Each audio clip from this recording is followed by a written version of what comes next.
Fallout on Prime Video may be the best use of virtual production we've seen to date. The sets are amazing, the world building is incredible, but they broke one major virtual production rule on purpose. Wondering what I'm talking about?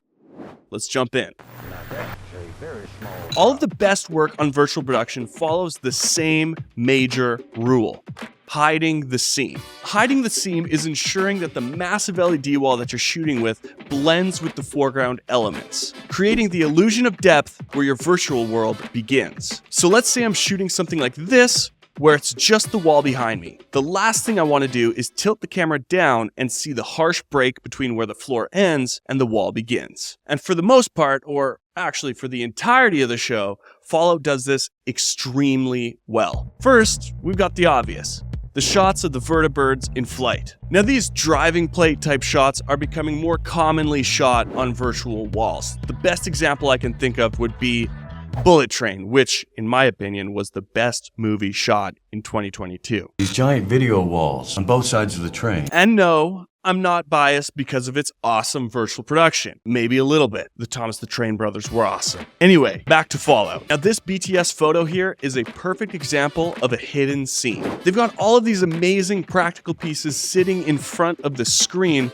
blending the virtual and practical together. But do you want to see something really trippy? When I first looked at this photo, I thought that those were practical pieces. But if you look closely, you can see the bottom of the LED wall, and those rocks aren't really there. Tricky. Also, shout out to FX Guy for this lovely BTS article. If you want to give it a full read, we've linked it in the description below. Now let me read a segment from Virtual Producer by Mike Seymour. The virtual art department was brought in not as a vendor, but as a part of the art department. So the production designer worked with the virtual art department as a part of the art department, not separate units. There weren't two teams on either side of a divide, as there sometimes can be. It was a great relationship. I'm glad to hear it, Ben.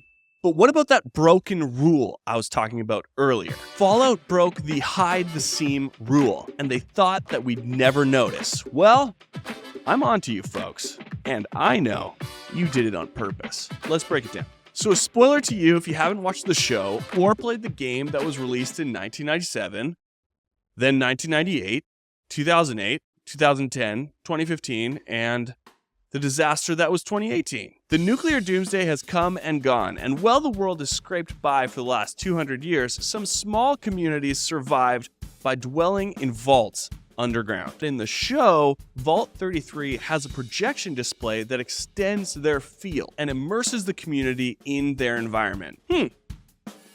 Sound familiar? So instead of following the hide the seam rule like we've seen on every other instance of virtual production, the production team on Fallout leaned into the story and setting and used it to their advantage. We, the audience, won't see anything off when we see where the LED wall ends. Where the LED wall ends is where the projection wall ends.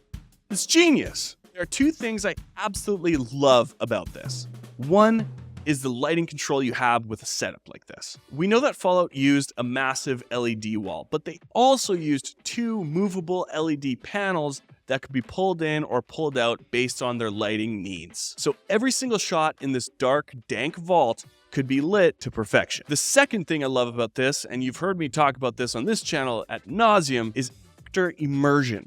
But Fallout takes this a step further because every character, every actor plays knows that where they're living is a virtual environment. The actor doesn't really have to, well, they do, but setting-wise, characters, as well as the actors, but the characters know the wall is fake. Again, genius. So let's take a look at how they pulled some of these environments off.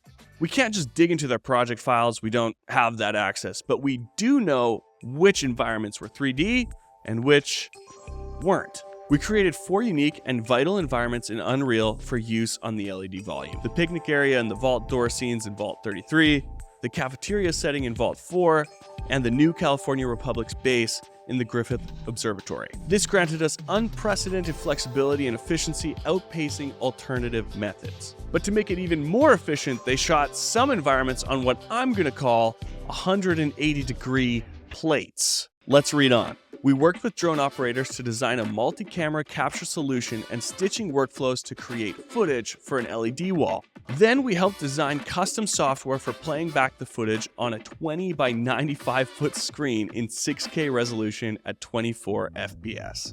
Wow. Traditionally, a plate is a non-interactive piece of media where you can put or place behind an actor so that it can act as the background. Think rear projection, James Bond. We've gotten better since then. But if your plate is an 180-degree video that you can move wherever you want, is it not interactive? Another broken rule. Maybe not rule, just new workflow? I don't know. They did a lot on this show that pushed the limits of what VP is capable of. Fallout. Great show. Great game. I'm more of an Elder Scrolls guy, so I hope this Fallout craze doesn't cut into the production of Elder Scrolls 6.